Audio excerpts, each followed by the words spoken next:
दोस्तों नमस्कार, स्वागत है आपका हमारे यूट्यूब चैनल उद्देश्य क्लासेस 91 में। दोस्तों हम लोग यूपीएससी यानी कि संघ लोक सेवा आयोग द्वारा आयोजित पूर्व वर्षों की प्रश्नों की जो श्रृंखला देख रहे हैं, उसके तहत दोस्तों हम लोग 2023 से लेकर 2011 तक के प्रश्नों को कवर कर रहे हैं। ठीक है, प्रश्नों के साथ साथ दोस्तों हम लोग सावधानी पूर्वक व्याख्या भी कवर करते चल रहे हैं, तो ध्यानपूर्वक देखिएगा। सारे प्रश्न इंपॉर्टेंट हैं।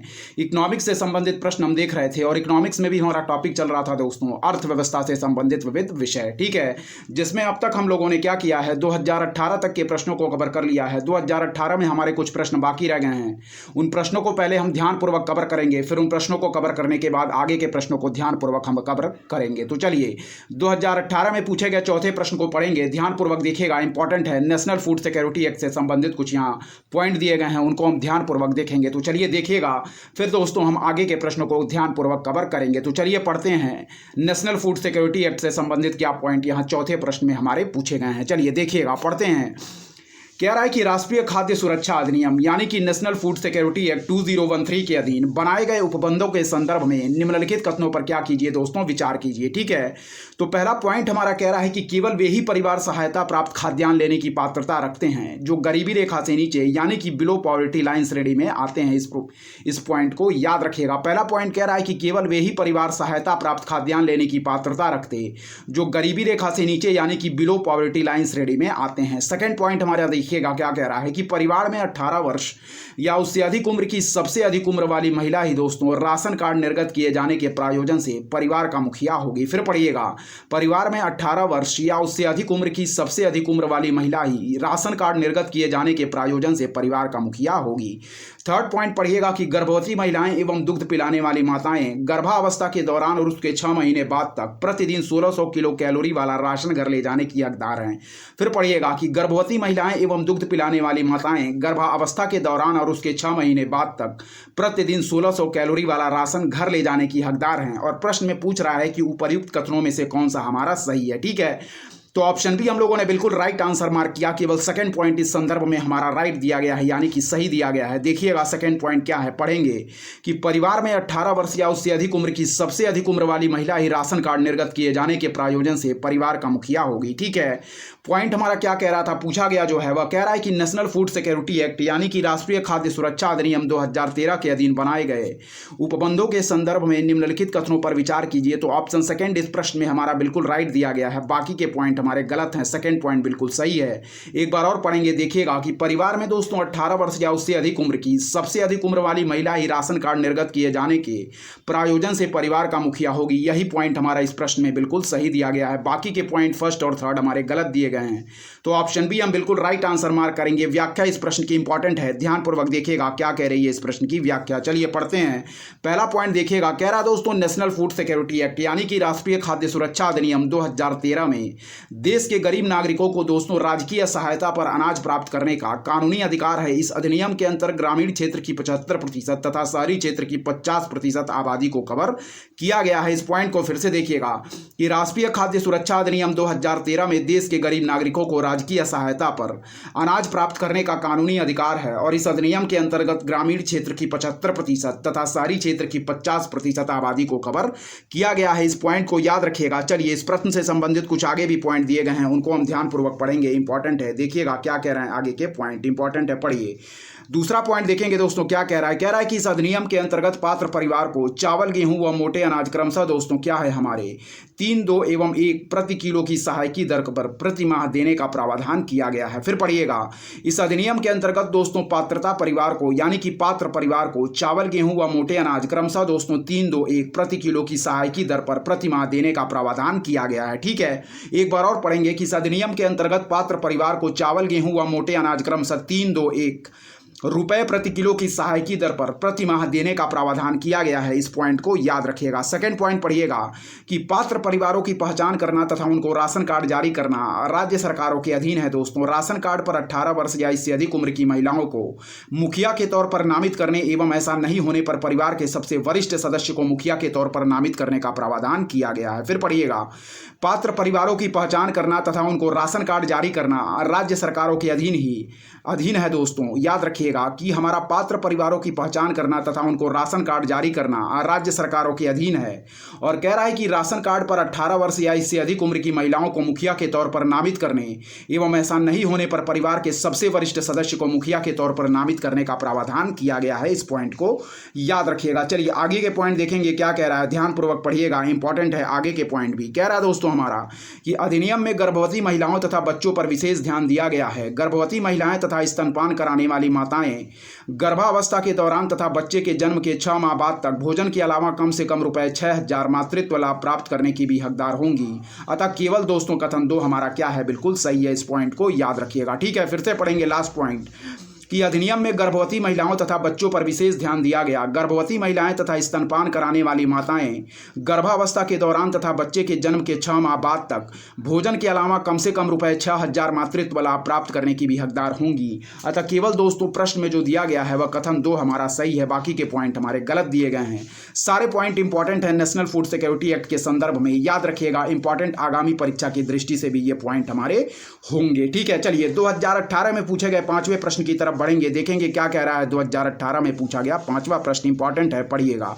चलिए पढ़ते हैं कि अप्रवासी सत्वों द्वारा दी जा रही ऑनलाइन विज्ञापन सेवाओं पर भारत द्वारा 6% समकरण कर लगाए जाने के निर्णय के संदर्भ में निम्नलिखित में से कौन कौन से कथन हमारे सही हैं। कह रहा है कि यह आयकर अधिनियम के भाग के रूप में लागू किया गया है।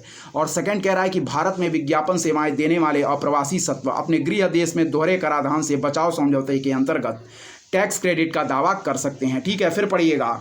कह रहा है हमारा कि अप्रवासी सत्वों द्वारा दी जा रही ऑनलाइन विज्ञापन सेवाओं पर भारत द्वारा 6% समकरण कर लगाए जाने के निर्णय के संदर्भ में निम्नलिखित में से कौन कौन से कथन हमारे सही हैं। तो पहला पॉइंट कह रहा है कि यह आयकर अधिनियम के भाग के रूप में लागू किया गया है। और सेकंड कह रहा है कि भारत में विज्ञापन सेवाएं देने वाले अप्रवासी सत्व अपने गृह देश में दोहरे कराधान से बचाव समझौते के अंतर्गत टैक्स क्रेडिट का दावा कर सकते हैं। ठीक है, तो निम्नलिखित कूट का प्रयोग कर हम सही उत्तर चुनेंगे और इसका बिल्कुल राइट आंसर मार्क करेंगे ऑप्शन डी।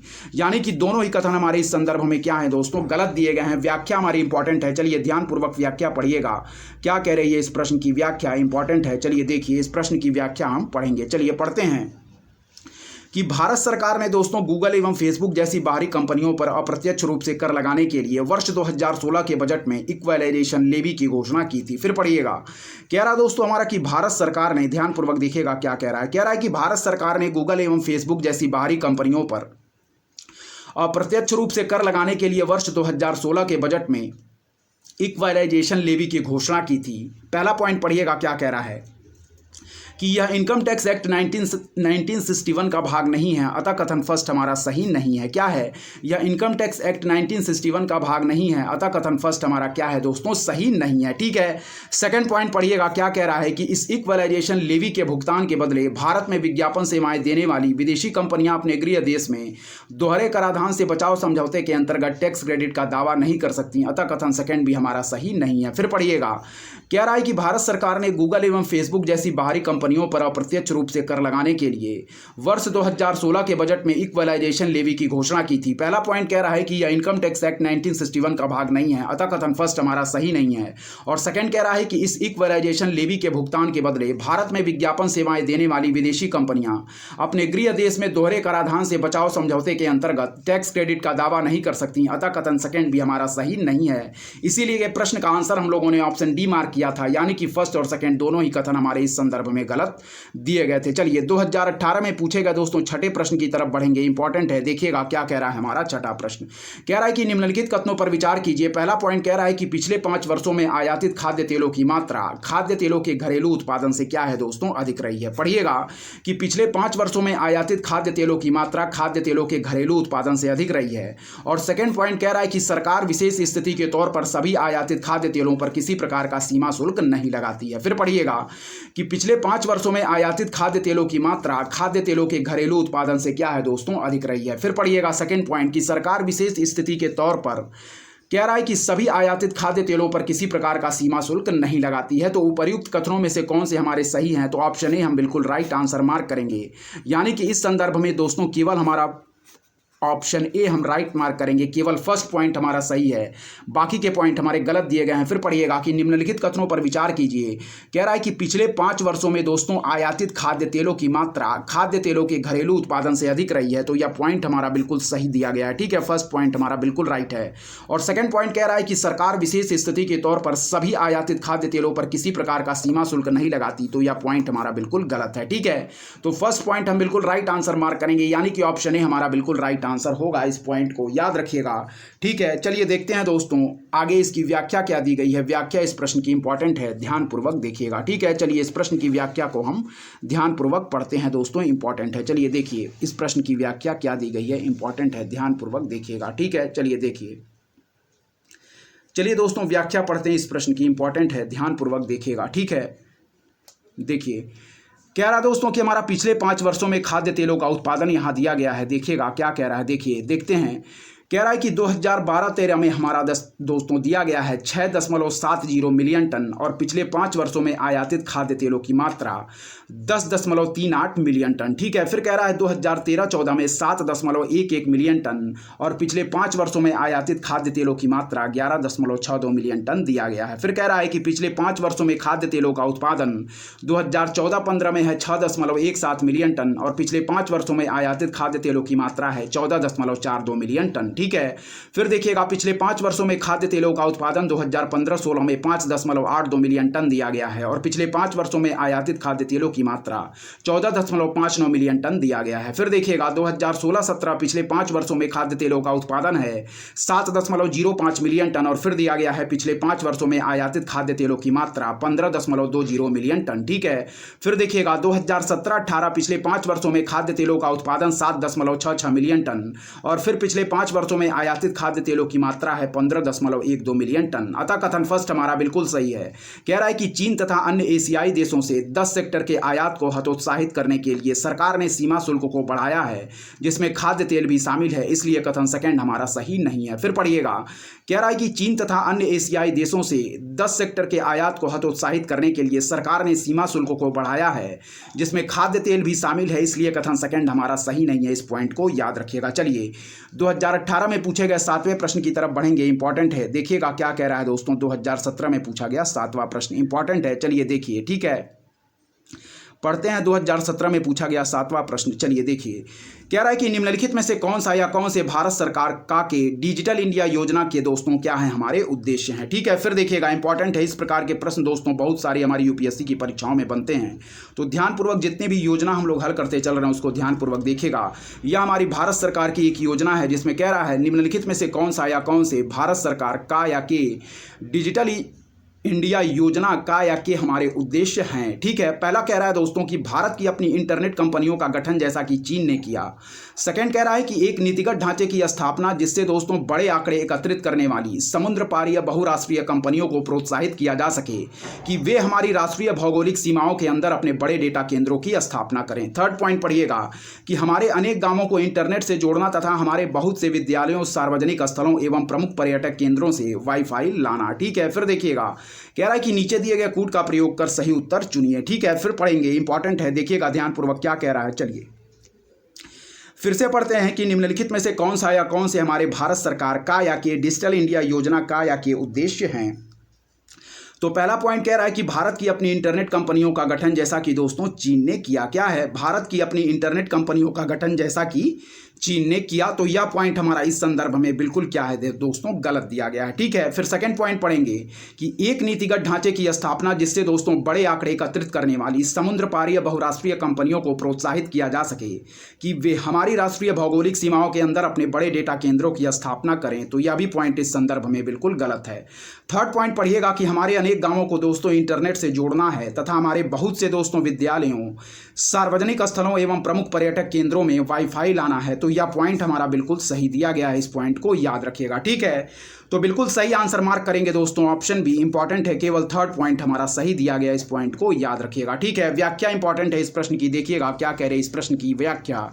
ऑप्शन बी हम लोगों ने इस प्रश्न का बिल्कुल राइट आंसर मार्क किया है। चलिए व्याख्या पढ़िएगा ध्यानपूर्वक, इंपॉर्टेंट है, क्या कह रही है इस प्रश्न की व्याख्या देखिएगा। ठीक है, चलिए पढ़ते हैं दोस्तों, ध्यानपूर्वक देखिए।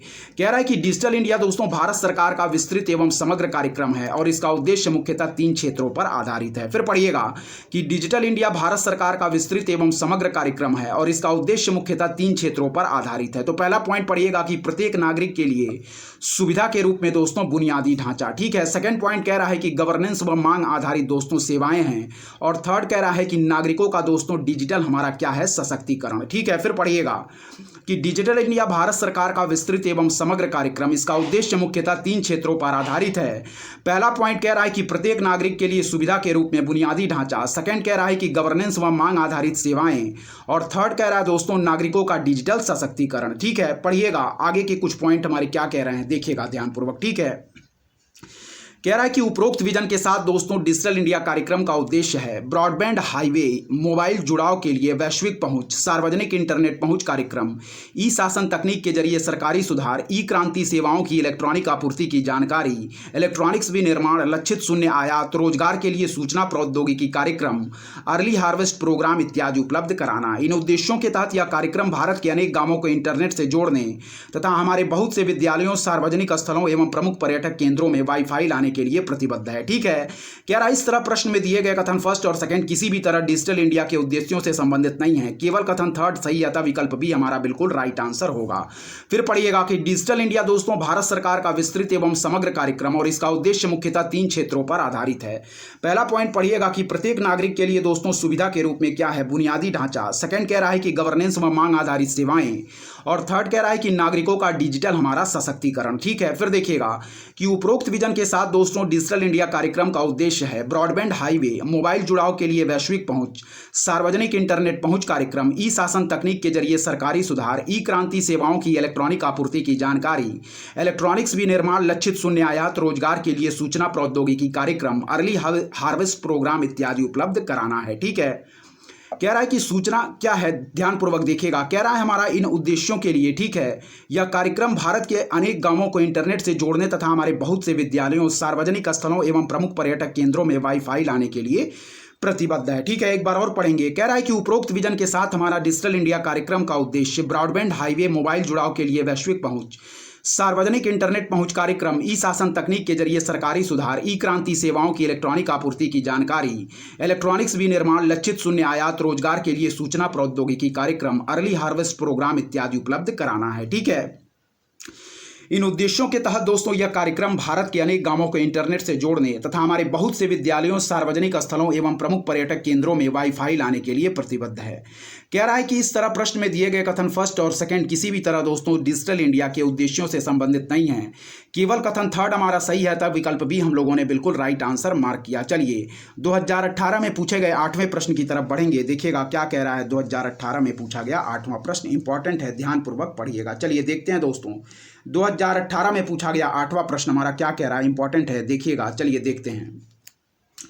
कह रहा है कि प्रधानमंत्री कौशल विकास योजना के संदर्भ में, यह भी पॉइंट हमारा इंपॉर्टेंट है, ध्यानपूर्वक देखिएगा। कह रहा है कि प्रधानमंत्री कौशल विकास योजना के संदर्भ में निम्नलिखित कथनों पर विचार कीजिए। पहला पॉइंट कह रहा है यह श्रम एवं रोजगार मंत्रालय की फ्लैगशिप दोस्तों क्या है, हमारी स्कीम है, ठीक है। कह रहा है यह श्रम एवं रोजगार मंत्रालय की फ्लैगशिप स्कीम है। और सेकंड कह रहा है कि यह अन्य चीजों के साथ साथ दोस्तों सॉफ्ट स्किल, उद्यम वृत्ति, वित्तीय और डिजिटल साक्षरता में भी प्रशिक्षण उपलब्ध कराएगी। और थर्ड पॉइंट कह रहा है कि यह देश के अविनियमित कार्यबल की कार्यकुशलताओं को राष्ट्रीय कौशल योग्यता ढांचा, नेशनल स्किल क्वालिफिकेशन फ्रेमवर्क के साथ जोड़ेगी, ठीक है।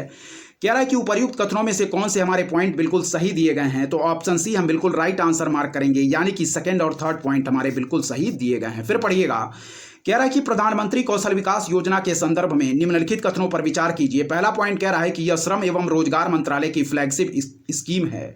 सेकंड की यह अन्य चीजों के साथ साथ सॉफ्ट स्किल, उद्यम वृत्ति, वित्तीय और डिजिटल साक्षरता में भी प्रशिक्षण उपलब्ध कराएगी। तो पहला पॉइंट हमारा इस संदर्भ में गलत है, सेकंड पॉइंट बिल्कुल सही है। सेकंड पॉइंट फिर पढ़ेंगे कि यह अन्य चीजों के साथ साथ सॉफ्ट स्किल, उद्यम वृत्ति, वित्तीय और डिजिटल साक्षरता में भी प्रशिक्षण उपलब्ध कराएगी। और थर्ड पॉइंट बिल्कुल कह रहा है कि यह देश के अविनियमित कार्यबल की कार्यकुशलताओं को राष्ट्रीय कौशल योग्यता ढांचा, नेशनल स्किल क्वालिफिकेशन फ्रेमवर्क के साथ जोड़ेगी। फिर पढ़िएगा कि यह देश के अविनियमित कार्यबल की कार्यकुशलताओं को राष्ट्रीय कौशल योग्यता ढांचा, नेशनल स्किल क्वालिफिकेशन फ्रेमवर्क के साथ जोड़ेगी, ठीक है। तो ऑप्शन सी हमारा बिल्कुल राइट आंसर है। सेकंड और थर्ड पॉइंट हमारे सही दिए गए हैं। फर्स्ट पॉइंट हमारे बिल्कुल प्रधानमंत्री कौशल विकास योजना के संदर्भ में गलत दिए गए हैं। तो सेकंड और थर्ड हम लोगों ने बिल्कुल राइट आंसर इस पॉइंट में मार्क करेंगे। प्रश्न हमारा बिल्कुल राइट है और ऑप्शन हमारा ऑप्शन सी होगा। केवल सेकंड और थर्ड पॉइंट हमारे सही दिए गए हैं, बाकी के पॉइंट हमारे इस प्रश्न के संदर्भ में गलत दिए गए हैं। फर्स्ट पॉइंट गलत है, सेकंड और थर्ड पॉइंट हमारा सही है। ऑप्शन सी हम बिल्कुल राइट आंसर मार्क करेंगे। व्याख्या इस प्रश्न की इंपॉर्टेंट है, देखिएगा क्या कह रही है इस प्रश्न की व्याख्या। चलिए पढ़िए। कह रहा है कि प्रधानमंत्री कौशल विकास योजना का क्रियान्वयन हमारा कौशल विकास और उद्यमिता मंत्रालय के दिशा निर्देश में राष्ट्रीय कौशल विकास निगम द्वारा किया जा रहा। यह युवाओं के प्रशिक्षण के लिए एक मुख्य योजना। इन प्रशिक्षण केंद्रों में ऐसे उम्मीदवारों जो स्कूल या कॉलेज छोड़ चुके तथा बेरोजगार को लघु अवधि प्रशिक्षण प्रदान किया जाएगा और इन प्रशिक्षण केंद्रों पर राष्ट्रीय कौशल प्रमाणन ढांचे के अनुसार प्रशिक्षण प्रदान करने के अलावा सॉफ्ट स्किल, उद्यमिता, वित्तीय साक्षरता, डिजिटल साक्षरता आदि का प्रशिक्षण प्रदान किया जाएगा। इसका उद्देश्य है देश के अनियमित कर्मचारियों की दक्षता की पहचान कर उन्हें राष्ट्रीय कौशल ढांचे के साथ संलग्न करना। अतः कथन सेकेंड और थर्ड हमारे बिल्कुल सही हैं।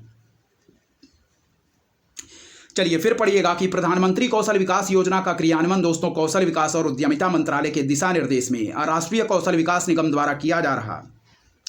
यह युवाओं के प्रशिक्षण के लिए एक मुख्य योजना है और इन प्रशिक्षण केंद्रों में ऐसे उम्मीदवारों जो स्कूल या कॉलेज छोड़ चुके तथा बेरोजगार हैं को लघु अवधि प्रशिक्षण प्रदान किया जाएगा। इन प्रशिक्षण केंद्रों पर राष्ट्रीय कौशल प्रमाणन ढांचे के अनुसार प्रशिक्षण प्रदान करने के अलावा दोस्तों सॉफ्ट स्किल, उद्यमिता, वित्तीय साक्षरता, डिजिटल साक्षरता आदि का प्रशिक्षण प्रदान किया जाएगा। इसका उद्देश्य है देश के अनियमित कर्मचारियों की दक्षता की पहचान कर उन्हें राष्ट्रीय कौशल ढांचे के साथ संलग्न करना। अतः कथन सेकंड और थर्ड हमारे बिल्कुल सही हैं। चलिए 2017 में पूछे गए प्रश्न की तरफ बढ़ेंगे, देखेंगे क्या कह रहे हैं हमारे 2017 में पूछे गए प्रश्न। चलिए पढ़िए।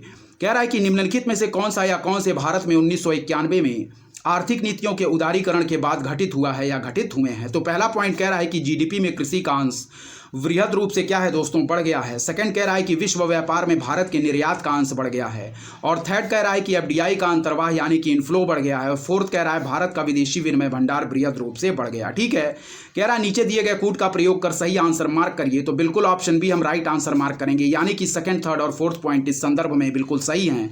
फर्स्ट पॉइंट हमारा बिल्कुल गलत दिया गया है, इस पॉइंट को याद रखिएगा। फिर से प्रश्न पढ़ेंगे, इंपॉर्टेंट है, देखिएगा कि निम्नलिखित में से कौन सा या कौन से भारत में 1991 में आर्थिक नीतियों के उदारीकरण के बाद घटित हुआ है या घटित हुए हैं। तो पहला पॉइंट जो कह रहा है कि जीडीपी में कृषि का अंश वृहद रूप से बढ़ गया, या पॉइंट हमारा बिल्कुल गलत है। सेकंड पॉइंट कह रहा है कि विश्व व्यापार में भारत के निर्यात का अंश बढ़ गया, बिल्कुल सही पॉइंट दिया गया है। सेकंड थर्ड पॉइंट कह रहा है कि एफडीआई का अंतर्वाह या इनफ्लो बढ़ गया है, तो यह भी पॉइंट हमारा बिल्कुल सही है। और चौथा कह रहा है कि भारत का विदेशी विनिमय भंडार वृहद रूप से बढ़ गया, तो यह भी पॉइंट हमारा बिल्कुल सही है। ठीक है, कह रहा है कि विश्व व्यापार में भारत के निर्यात का अंश बढ़ गया, बिल्कुल सही है। थर्ड कह रहा है कि एफडीआई का अंतर्वाह बढ़ गया, बिल्कुल सही है। भारत का विदेशी विनिमय भंडार वृहद रूप से बढ़ गया, तो यह भी पॉइंट हमारा सही है। इस संदर्भ में सेकंड, थर्ड और फोर्थ पॉइंट हमारे बिल्कुल सही दिए गए हैं। ऑप्शन बी हम लोगों ने बिल्कुल राइट आंसर मार्क किया। व्याख्या इस प्रश्न की इंपॉर्टेंट है, देखिएगा क्या कह रही है इस प्रश्न की व्याख्या। चलिए पढ़ते हैं, इंपॉर्टेंट है, देखिएगा। कह रहा है कि आर्थिक सर्वेक्षण 2016-17 के अनुसार भारत के जीडीपी में कृषि क्षेत्र का योगदान है 17.32%। ठीक है, जबकि उद्योग क्षेत्र का दोस्तों 29.02% तथा सेवा क्षेत्र का 53.66%। ठीक है, आजादी के बाद भारत के जीडीपी में कृषि क्षेत्र का योगदान अन्य क्षेत्रों की अपेक्षा दोस्तों अधिक था।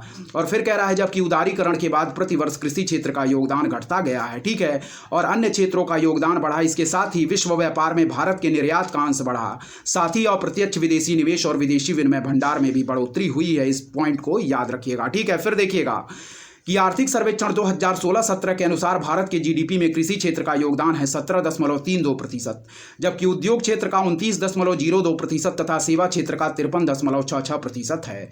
आज़ादी के बाद भारत के जीडीपी में कृषि क्षेत्र का योगदान अन्य क्षेत्रों की अपेक्षा अधिक था, जबकि उदारीकरण के बाद प्रतिवर्ष कृषि क्षेत्र का योगदान घटता गया है और अन्य क्षेत्रों का योगदान बढ़ा। इसके साथ ही विश्व व्यापार में भारत के निर्यात का अंश बढ़ा, साथ ही दोस्तों अप्रत्यक्ष विदेशी निवेश और विदेशी विनिमय भंडार में भी बढ़ोतरी हुई है। इस पॉइंट को याद रखिएगा। ऑप्शन बी हम लोगों ने बिल्कुल राइट आंसर मार्क किया था, यानी कि प्रश्न के संदर्भ में हमारे सेकंड, थर्ड और फोर्थ पॉइंट बिल्कुल सही दिए गए थे। ठीक है, चलिए आगे के प्रश्नों की तरफ बढ़ेंगे, ध्यानपूर्वक सारे पॉइंट देखते रहिए। सारे प्रश्न हमारी आगामी परीक्षा जो 16 जून 2024 को लगी हुई है उसकी दृष्टि से मोस्ट इंपॉर्टेंट होंगे, इसलिए सारे प्रश्नों को भी देखते चलिए, सही ऑप्शंस को भी देखते चलिए और साथ ही साथ में दोस्तों व्याख्या को भी ध्यानपूर्वक देखते चलिए, क्योंकि दोस्तों इन्हीं में से फैक्ट दोस्तों रिपीट कर जाते हैं। यूपीएससी में भले ही प्रश्न नहीं, लेकिन फैक्ट जरूर रिपीट कर जाते हैं, इसलिए ध्यानपूर्वक सारे प्रश्नों को देखते चलिए। चलिए देखेंगे आगे के प्रश्न हमारे क्या कह रहे हैं, ध्यानपूर्वक देख।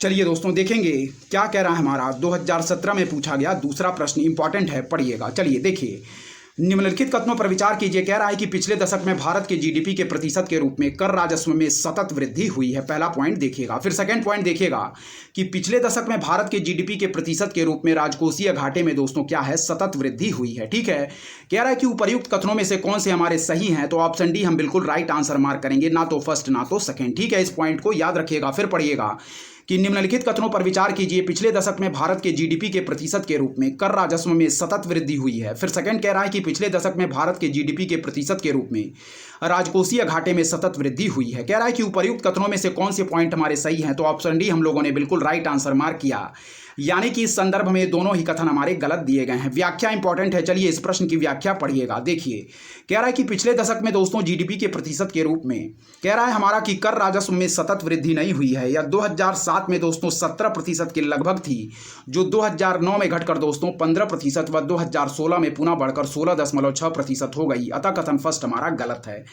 पिछले दशक में कह रहा है कि जीडीपी के प्रतिशत के रूप में कर राजस्व में सतत वृद्धि नहीं हुई। या 2007 में 17% के लगभग, 2009 में घटकर 15% व 2016 में पुनः बढ़कर 16.6% हो गई। अतः कथन फर्स्ट हमारा क्या है, गलत है। सेकंड पॉइंट पढ़िएगा कि पिछले दशक में भारत के जीडीपी के प्रतिशत के रूप में राजकोषीय घाटा घटता बढ़ता रहा है। अतः कथन सेकंड हमारा गलत है। इस प्रकार प्रश्न के संदर्भ में विकल्प डी हमारा बिल्कुल सही उत्तर होगा। कह रहा है कि पिछले दशक में भारत के जीडीपी के प्रतिशत के रूप में राजकोषीय घाटा घटता बढ़ता रहा। अतः कथन सेकंड गलत है। इस प्रकार प्रश्न के संदर्भ में विकल्प डी हमारा बिल्कुल सही उत्तर होगा। ठीक है, चलिए 2017 में पूछे गए तीसरे प्रश्न की तरफ बढ़ेंगे। इंपॉर्टेंट है, देखिएगा क्या कह रहा है। 2017 में पूछा गया तीसरा प्रश्न देखिए, कह रहा है कि निम्नलिखित कथनों में से कौन सा हाल ही में समाचारों में आए दबाव युक्त परिसंपत्तियों के धारणीय संरक्षण पद्धति scheme for sustainable structuring of stressed assets S4A का सर्वोत्कृष्ट वर्णन करता है। फिर देखिएगा कि निम्नलिखित कथनों में से कौन सा हाल ही में समाचारों में आए, यानी कि दबाव युक्त परिसंपत्तियों के धारणीय संरक्षण पद्धति यानी कि scheme for sustainable structuring of stressed assets S4A का सर्वोत्कृष्ट वर्णन करता है। ठीक है, तो इस संदर्भ में ऑप्शन बी हम लोग बिल्कुल राइट आंसर मार्क करेंगे। पढ़िएगा क्या कह रहा है ऑप्शन बी। देखिए, कह रहा है कि यह वास्तविक कठिनाइयों का सामना कर रही बड़ी कारपोरेट इकाइयों की वित्तीय संरचना के पुनर्संरचन के लिए भारतीय रिजर्व बैंक की एक स्कीम है। फिर पढ़िएगा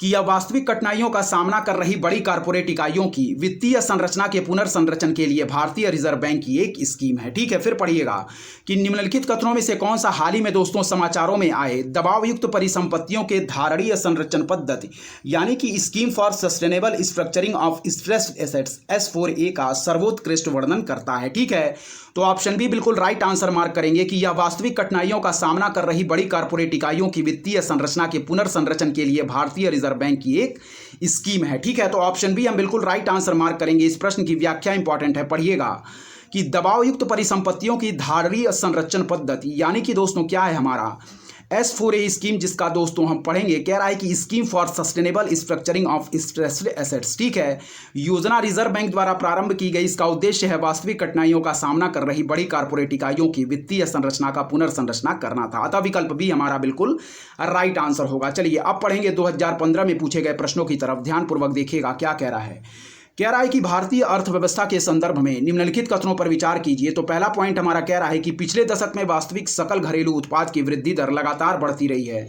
और सेकंड कह रहा है कि पिछले दशक में बाजार कीमतों पर रुपयों में सकल घरेलू उत्पाद लगातार बढ़ता रहा है। ठीक है, फिर देखिएगा क्या कह रहा है। देखिएगा कि भारतीय अर्थव्यवस्था के संदर्भ में निम्नलिखित कथनों पर विचार कीजिए। पहला पॉइंट कह रहा है कि पिछले दशक में दोस्तों वास्तविक सकल घरेलू उत्पाद की वृद्धि दर लगातार बढ़ती रही है। तो यह पॉइंट हमारा क्या है दोस्तों, बिल्कुल गलत दिया गया है। इस पॉइंट को याद रखिएगा। ठीक है, सेकंड पॉइंट जो कह रहा है कि पिछले दशक में बाजार कीमतों पर रुपयों में सकल घरेलू उत्पाद लगातार बढ़ता रहा है। तो यह पॉइंट हमारा बिल्कुल सही दिया गया है। इस पॉइंट को याद रखिएगा। ठीक है, चलिए व्याख्या देखेंगे और ऑप्शन भी देखेंगे। इस प्रश्न का क्या ऑप्शन दिया गया है, ध्यानपूर्वक देखिएगा, इंपॉर्टेंट है। चलिए पढ़ते हैं दोस्तों। देखिए, कह रहा है कि उपर्युक्त कथनों में से कौन से हमारे सही हैं, तो ऑप्शन बी हम बिल्कुल राइट आंसर मार्क करेंगे, यानी कि सेकंड पॉइंट हमारा बिल्कुल राइट दिया गया है। इस पॉइंट को याद रखिएगा। ठीक है, चलिए देखिए, कह रहा है कि वर्ष और जीडीपी MP लाख करोड़ रुपए में लगभग मान। ठीक है, देखिए क्या कह रहा है, पढ़ेंगे, ध्यानपूर्वक देखिएगा। चलिए, कह रहा है 2004-05 में दोस्तों हमारा 32 लाख करोड़, 5-6 में हमारा 37 लाख, 6-7 में 43 लाख, 7-8 में 50 लाख और फिर कह रहा है दोस्तों 8-9 में 56 लाख, 9-10 में 65 लाख और 2010-11 में 78 लाख करोड़, 11-12 में 90 लाख करोड़, 12-13 में 101 लाख करोड़ और 13-14 में 114 लाख करोड़।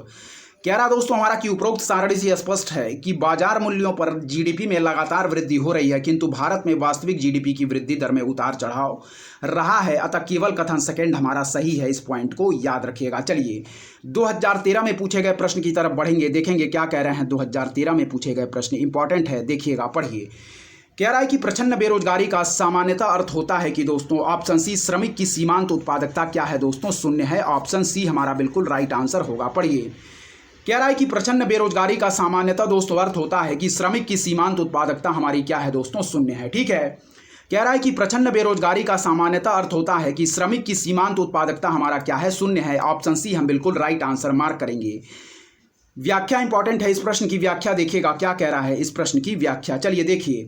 कह रहा है कि प्रचंड बेरोजगारी का सामान्यतः अर्थ होता है दोस्तों कि श्रमिक की सीमांत उत्पादकता हमारा क्या है, शून्य है। ठीक है। व्याख्या देखिएगा। प्रायः ऐसा पाया जाता है कि कृषि क्षेत्र में उत्पादन की इष्टतम स्तर को प्राप्त करने के लिए जितने लोगों की आवश्यकता होती है उससे अधिक लोग खेती में लगे रहते हैं। ये ऐसे लोग हैं जिन्हें यदि खेती या कृषि से निकाल लिया जाए तो भी कृषि से प्राप्त कुल उत्पादन में कोई कमी नहीं होगी। ऐसे श्रमिक जो ऊपर से देखने में तो रोजगार में लगे रहते पर वास्तव में रोजगार में नहीं होते, क्योंकि उनसे प्राप्त होने वाली सीमांत उत्पादकता हमारी शून्य है। इसलिए दोस्तों उनके बाहर निकलने के बाद भी कुल उत्पादन पहले जैसा बना रहता है। ऐसे श्रमिकों को प्रच्छन्न बेरोजगार कहते हैं। फिर पढ़िएगा कि प्रायः ऐसा पाया जाता है कि कृषि क्षेत्र में उत्पादन के इष्टतम स्तर को प्राप्त करने के लिए जितने लोगों की आवश्यकता होती है उससे अधिक लोग खेती में लगे रहते हैं। ये ऐसे लोग हैं जिन्हें यदि खेत या कृषि से निकाल लिया जाए तो भी कृषि से प्राप्त कुल उत्पादन में कोई कमी नहीं होगी। ऐसे श्रमिक जो ऊपर से देखने में तो रोजगार में लगे रहते पर वास्तव में रोजगार में नहीं होते, क्योंकि उनसे प्राप्त होने वाली सीमांत उत्पादकता हमारी शून्य है। इसलिए उन्हें बाहर निकालने के बाद भी कुल उत्पादन पहले जैसा बना रहता है। ऐसे श्रमिकों को प्रच्छन्न बेरोजगार कहते हैं। ठीक है। तो याद रखिएगा ऑप्शन सी हम लोगों ने बिल्कुल राइट आंसर मार्क किया। चलिए 2013 में पूछे गए अगले प्रश्न की तरफ बढ़ेंगे, इंपॉर्टेंट है, देखिएगा क्या कह रहा है। 2013 में पूछा गया अगला प्रश्न इंपॉर्टेंट है, पढ़ेंगे, देखिएगा। कह रहा है कि यक्ष देश में आर्थिक समृद्धि अनिवार्य रूप से होगी यदि दोस्तों एक्स में पूंजी निर्माण होता है। ऑप्शन सी हम बिल्कुल राइट आंसर मार्क करेंगे। ठीक है। फिर देखिएगा। कह रहा है कि एक्स देश में आर्थिक समृद्धि अनिवार्य रूप से होगी यदि ऑप्शन सी हमारा एक्स में पूंजी निर्माण होता है। ठीक है। एक्स देश में आर्थिक समृद्धि अनिवार्य रूप से होगी यदि ऑप्शन सी एक्स में पूंजी निर्माण होता है। ठीक है। चलिए व्याख्या देखिएगा इस प्रश्न का, इंपॉर्टेंट है, क्या कह रहा है इस प्रश्न की व्याख्या। चलिए पढ़ते हैं दोस्तों, ध्यानपूर्वक देखिएगा, इंपॉर्टेंट है। चलिए देखेंगे इस प्रश्न की व्याख्या क्या कहती है, देखिए। चलिए देखते हैं, पढ़ते हैं दोस्तों ध्यानपूर्वक, इंपॉर्टेंट है, देखिएगा क्या कह रही है इस प्रश्न की व्याख्या। चलिए कह रहा दोस्तों विकल्प सी हमारा क्या है, बिल्कुल राइट आंसर है, क्योंकि पूंजी आर्थिक विकास को निर्धारित करने वाले कारकों में से सबसे महत्वपूर्ण कारक है। यह अर्थव्यवस्था में राष्ट्रीय आय के स्तर, उत्पादन का ढांचा, तकनीकी प्रगति, उत्पादन क्षमता आदि का निर्धारण करती। यहाँ यह भी जानना आवश्यक है कि वह प्रक्रिया जिसके द्वारा किसी अर्थव्यवस्था में पूंजी स्टॉक में वृद्धि लाई जाती उसे हम पूंजी निर्माण यानी कि दोस्तों कैपिटल फॉर्मेशन कहते हैं। पूंजी निर्माण से संबंधित हमारे महत्वपूर्ण पहलू निम्नवत दिए गए हैं। फिर पढ़िएगा कि विकल्प सी हमारा बिल्कुल राइट आंसर है, क्योंकि पूंजी आर्थिक विकास को दोस्तों निर्धारित करने वाले कारकों में सबसे महत्वपूर्ण कारक है। यह अर्थव्यवस्था में राष्ट्रीय आय के स्तर, उत्पादन का ढांचा, तकनीकी प्रगति, उत्पादन क्षमता आदि का निर्धारण करती है। और यहाँ यह भी जानना आवश्यक है कि वह प्रक्रिया जिसके द्वारा किसी अर्थव्यवस्था में पूंजी स्टॉक में वृद्धि लाई जाती है उसे हम पूंजी निर्माण कहते। पूंजी निर्माण से संबंधित हमारे महत्वपूर्ण पहलू निम्नवत हैं, पढ़िएगा। चलिए पहला पॉइंट पढ़ेंगे, इंपॉर्टेंट है, ध्यानपूर्वक देखिएगा क्या कह रहे हैं हमारे पॉइंट, ध्यानपूर्वक देखिए। चलिए पढ़ते हैं। कह रहा है कि पूंजी निर्माण से ही दोस्तों निवेश को गति मिलती है, इन्वेस्टमेंट को गति मिलती है। ठीक है। कह रहा है कि बिना पूंजी निर्माण के कोई राष्ट्र दोस्तों विश्व अर्थव्यवस्था में आई तकनीकी प्रगति का लाभ नहीं उठा सकता। केवल तकनीकी प्रगति से आर्थिक समृद्धि होना अनिवार्य नहीं है। फिर पढ़िएगा कि कैपिटल फॉर्मेशन, पूंजी निर्माण से ही निवेश को गति मिलती है। बिना पूंजी निर्माण के कोई राष्ट्र विश्व अर्थव्यवस्था में आई तकनीकी प्रगति का लाभ नहीं उठा सकता। केवल तकनीकी प्रगति से आर्थिक समृद्धि होना अनिवार्य नहीं है। नेक्स्ट पॉइंट पढ़िएगा। कह रहा है कि विकल्प भी हमारा गलत है, क्योंकि जनसंख्या वृद्धि नहीं बल्कि जननांगीय लाभांश अथवा देश की कुल कार्यशील जनसंख्या के कौशल विकास से आर्थिक समृद्धि सुनिश्चित हो सकती है। फिर पढ़िएगा विकल्प भी हमारा क्यों गलत है, क्योंकि जनसंख्या वृद्धि नहीं बल्कि जननांगीय लाभांश अथवा देश की कुल कार्यशील जनसंख्या के कौशल विकास से आर्थिक समृद्धि सुनिश्चित हो सकती है। इस पॉइंट को याद रखिएगा। थर्ड पॉइंट देखिएगा, विकल्प डी हमारा सही नहीं है, क्योंकि दोस्तों विश्व अर्थव्यवस्था में व्यापार की मात्रा बढ़ जाने पर भी एक्स देश में आर्थिक समृद्धि तब तक नहीं होगी जब तक कि दोस्तों पर्याप्त मात्रा में पूंजी सुलभता आयात निर्यात के लिए ना हो। इस प्रकार पूंजी निर्माण से एक्स देश में आर्थिक समृद्धि अनिवार्य रूप से होगी। इसलिए हम लोगों ने ऑप्शन सी बिल्कुल राइट आंसर मार्क किया। चलिए विकल्प डी क्यों गलत है देखिएगा, क्योंकि दोस्तों विश्व अर्थव्यवस्था में व्यापार की मात्रा बढ़ जाने पर भी एक्स देश में आर्थिक समृद्धि तब तक नहीं होगी जब तक कि पर्याप्त मात्रा में पूंजी सुलभता आयात निर्यात के लिए ना हो। इस प्रकार पूंजी निर्माण से एक्स देश में आर्थिक समृद्धि अनिवार्य रूप से होगी। इसीलिए ऑप्शन सी हम लोगों ने बिल्कुल राइट आंसर मार्क किया। चलिए 2013 में पूछे गए तीसरे प्रश्न की तरफ बढ़ेंगे, देखेंगे क्या कह रहा है, इंपॉर्टेंट है, देखिएगा। चलिए पढ़ते हैं। कह रहा है कि किसी दी गई अवधि के लिए एक देश की राष्ट्रीय आय, क्या है, किसी दी गई अवधि के लिए एक देश की राष्ट्रीय आय, तो ऑप्शन डी बिल्कुल राइट आंसर मार्क करेंगे, उत्पादित अंतिम वस्तुओं और सेवाओं के मौद्रिक मूल्य के बराबर होगी। इस पॉइंट को याद रखिएगा, ठीक है। फिर पढ़िएगा, ऑप्शन डी हमारा बिल्कुल राइट आंसर होगा कि किसी दी गई अवधि के लिए एक देश की राष्ट्रीय आय तो उत्पादित अंतिम वस्तुओं और सेवाओं के मौद्रिक मूल्य के बराबर होगी। फिर पढ़िएगा कि किसी दी गई अवधि के लिए एक देश की राष्ट्रीय आय नेशनल इनकम उत्पादित अंतिम वस्तुओं और सेवाओं के मौद्रिक मूल्य के बराबर होगी, ठीक है। व्याख्या पढ़िएगा कि किसी भी अर्थव्यवस्था में एक वर्ष के दौरान उत्पादित अंतिम वस्तुओं या पूर्ण निर्मित वस्तुओं तथा सेवाओं का कुल मूल्य दोस्तों राष्ट्रीय आय कहलाता है।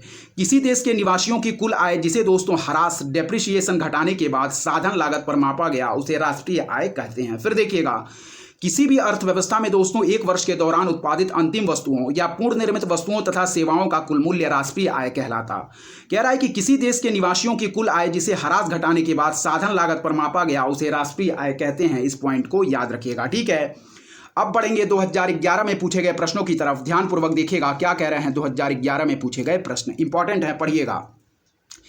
कह रहा है कि निम्नलिखित में से कौन सा कथन दोस्तों वित्तीय उत्प्रेरक की समुचित व्याख्या करता है। फिर पढ़िएगा कि निम्नलिखित में से कौन सा कथन दोस्तों वित्तीय उत्प्रेरक की समुचित व्याख्या करता, ठीक है। तो ऑप्शन बी इस संदर्भ में हम बिल्कुल राइट आंसर मार्क करेंगे, यानी कि दोस्तों क्या है, पढ़िएगा ध्यानपूर्वक, ऑप्शन बी हमारा बिल्कुल राइट आंसर होगा। पढ़िएगा, यह सरकार की गहन निश्चयात्मक कार्यवाही है दोस्तों जिसका लक्ष्य देश में आर्थिक गतिविधियों को बढ़ावा देना है। फिर पढ़िएगा कि निम्नलिखित में से कौन सा कथन दोस्तों वित्तीय उत्प्रेरक की समुचित व्याख्या करता है। तो कह रहा है कि ऑप्शन बी हमारा बिल्कुल राइट आंसर होगा, यह सरकार की गहन निश्चयात्मक कार्यवाही है दोस्तों जिसका लक्ष्य है देश में आर्थिक गतिविधियों को बढ़ावा देना। तो याद रखिएगा ऑप्शन बी हमारा बिल्कुल राइट आंसर होगा। व्याख्या इंपॉर्टेंट है, इस प्रश्न की व्याख्या देखिएगा क्या कह रही है इस प्रश्न की व्याख्या। चलिए देखते हैं दोस्तों इस प्रश्न की व्याख्या को, इंपॉर्टेंट है, पढ़िएगा ध्यानपूर्वक, ठीक है। चलिए देखते हैं कि वित्तीय उत्प्रेरक की धारणा को दोस्तों वर्ष 2008-9 में वैश्विक स्तर पर आई आर्थिक मंदी से बल मिला और कह रहा है कि वित्तीय उत्प्रेरक एक ऐसा उपकरण है जिसके द्वारा एक दबाव में पड़ी अर्थव्यवस्था को नया जीवन देने के लिए सरकार द्वारा सरकारी व्यय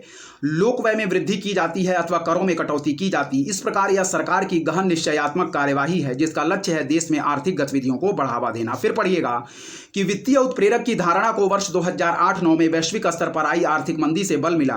वित्तीय उत्प्रेरक एक ऐसा उपकरण है जिसके द्वारा एक दबाव में पड़ी अर्थव्यवस्था को नया जीवन देने के लिए सरकार द्वारा सरकारी व्यय लोक व्यय में वृद्धि की जाती अथवा करों में कटौती की जाती। इस प्रकार यह सरकार की गहन निश्चयात्मक कार्यवाही है जिसका लक्ष्य है देश में आर्थिक गतिविधियों को बढ़ावा देना, ठीक है। तो व्याख्या इसकी याद रखिएगा, इंपॉर्टेंट है। 2011 में पूछे गए दूसरे प्रश्न की तरफ बढ़ेंगे, इंपॉर्टेंट है, देखिएगा। भारतीय अर्थव्यवस्था के संदर्भ में निम्नलिखित कथनों पर विचार कीजिए। पहला पॉइंट कह रहा है कि विगत 5 वर्षों में सकल घरेलू उत्पाद की वृद्धि दर सतत रूप से बढ़ी है। फिर देखिएगा सेकंड पॉइंट की विगत 5 वर्षों में प्रति व्यक्ति आय की वृद्धि दर सतत रूप से बढ़ी है, ठीक है। तो उपर्युक्त में से कौन से कथन हमारे सही हैं, तो ऑप्शन डी हम बिल्कुल राइट आंसर मार्क करेंगे। फिर पढ़िएगा कि भारतीय अर्थव्यवस्था के संदर्भ में निम्नलिखित कथनों पर विचार कीजिए कि विगत 5 वर्षों में सकल घरेलू उत्पाद की वृद्धि दर सतत रूप से बढ़ी है और सेकंड कह रहा है कि विगत 5 वर्षों में प्रति व्यक्ति आय की वृद्धि दर सतत रूप से बढ़ी है, ठीक है। तो ऑप्शन डी हम बिल्कुल राइट आंसर मार्क करेंगे, ना तो कथन फर्स्ट सही है ना तो कथन सेकंड, ठीक है। व्याख्या इंपॉर्टेंट है, पढ़िएगा इस प्रश्न की व्याख्या।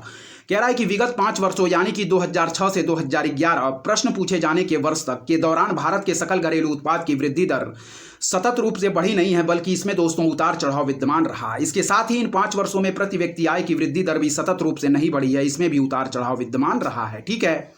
याद रखिएगा इस पॉइंट को। बढ़ेंगे दोस्तों 2011 में पूछे गए तीसरे प्रश्न की तरफ, देखिएगा क्या कह रहा है 2011 में पूछा गया तीसरा प्रश्न, इंपॉर्टेंट है, ध्यानपूर्वक बढ़िएगा। चलिए देखिए, कह रहा है कि बंद अर्थव्यवस्था वह अर्थव्यवस्था है दोस्तों जिसमें ना तो निर्यात ना ही आयात होता है। इस पॉइंट को याद रखिएगा, ऑप्शन डी हमारा बिल्कुल राइट आंसर होगा, ठीक है। पढ़िएगा कि बंद अर्थव्यवस्था यानी कि दोस्तों क्लोज्ड इकोनॉमी की बात कर रहा है, वह अर्थव्यवस्था है जिसमें ना तो निर्यात होता है ना ही आयात।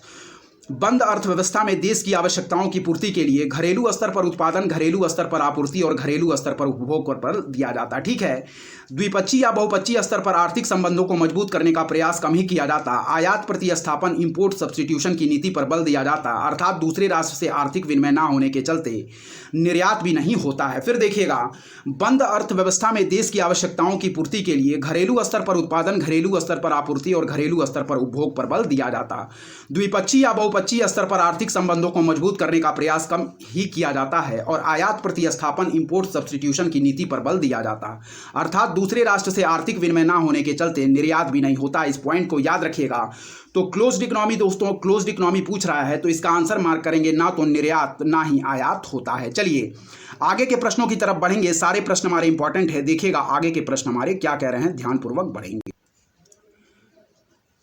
तो इस प्रश्न को कंप्लीट करने के साथ ही दोस्तों हम लोगों ने इस पुस्तक से जो हमारा इकोनॉमिक्स का पार्ट था उसको पूरी तरीके से कंप्लीट कर लिया है। ठीक है दोस्तों, अब हमारी इस पुस्तक में सबसे लास्ट पार्ट बटा है, वह है दोस्तों हमारा लास्ट पार्ट विविध यानी कि मिसलेनियस से संबंधित प्रश्न हमारे बचे हुए हैं, जिनको कंप्लीट करने के साथ ही इस पुस्तक को पूरी तरीके से हम लोग कंप्लीट कर लेंगे। ठीक है। तो दोस्तों नेक्स्ट वीडियो अब जो हमारी आएगी वह विविध से संबंधित प्रश्नों की आएगी। ध्यानपूर्वक सारे प्रश्नों को आप लोग हल करते चलिए, क्योंकि आगामी परीक्षा जो हमारी 16 जून 2024 को लगी हुई है उसकी दृष्टि से जितने भी PYQ हम लोगों ने हल किया है सारे PYQ हमारे इंपॉर्टेंट हैं। ठीक है, क्योंकि PYQ दोस्तों किसी भी एग्जाम के लिए मोस्ट इंपॉर्टेंट होते हैं। ठीक है, इसलिए ध्यानपूर्वक सारे PYQ को आप लोग हल करते चलिए। नेक्स्ट वीडियोज हमारी स्टार्ट होंगी विविध यानी कि मिसलेनियस से संबंधित प्रश्नों को अब हम देखेंगे और इसी के साथ मिसलेनियस खत्म करने के साथ ही पूरी पुस्तक को हम लोग दोस्तों कंप्लीट कर लेंगे। ठीक है, तो इस वीडियो में दोस्तों यहीं तक रखते हैं। तब तक दोस्तों लगातार पढ़ते रहें, क्योंकि परीक्षाएं दोस्तों पास में लगी हुई हैं। हमारे चैनल की तरफ से अच्छा कंटेंट प्रोवाइड करने की आपको पूरी कोशिश की जाएगी। तब तक के लिए दोस्तों लगातार पढ़ते रहें दोस्तों। धन्यवाद। जय हिंद, जय भारत दोस्तों।